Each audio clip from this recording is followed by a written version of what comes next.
السلام علیکم، بسم اللہ الرحمن الرحیم۔ آج تجوید رولز کی کلاس 2 ہے۔ آج کا ٹاپک ہے مخارج القرآن، ایکسپرٹس آف دی قرآن۔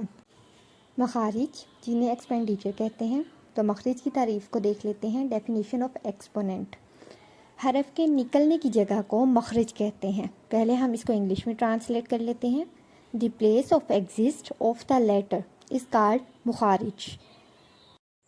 ہم نے دیکھا حرف کے نکلنے کی جگہ کو ہم مخارج کہتے ہیں۔ تو اب یہ حرف ادا کہاں سے ہوتے ہیں؟ Where do letters come from? اب ہم اس بات کو سیکھیں گے۔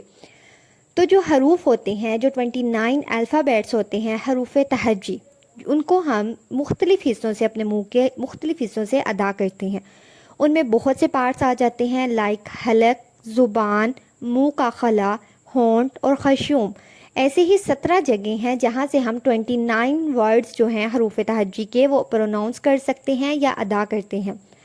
اب اگر ہم ان کی ڈیٹیل دیکھیں، سب سے پہلے آ جاتا ہے حلق، جسے ہم تھروٹ بھی کہتے ہیں۔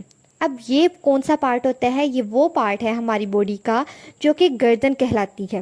یہاں پر مختلف حصے ہوتے ہیں جہاں سے ہم 29 الفابیٹ میں سے 6 الفابیٹ ادا کرتے ہیں۔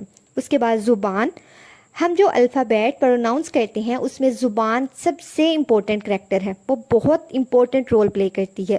منہ کا خلا، ہمارے منہ کا اندرونی حصہ، اسے منہ کا خلا کہتے ہیں۔ پھر ہمارے ہونٹ، لپس۔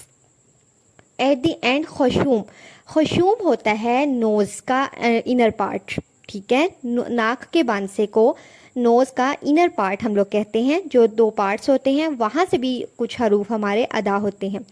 تو اگر ہم ٹوٹل پارٹس کو ہم دیکھیں تو یہ 17 پارٹس ہوتے ہیں جہاں سے ہم جو ہیں حروف کو ادا کرتے ہیں۔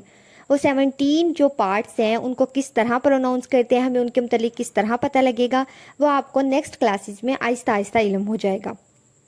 خارج کن 17 حصوں سے ادا ہوتے ہیں، یہ سیکھنے کے لیے اگلی کلاسز ضرور لیجیے گا۔ Be connected. جزاک اللہ خیرا کثیرا۔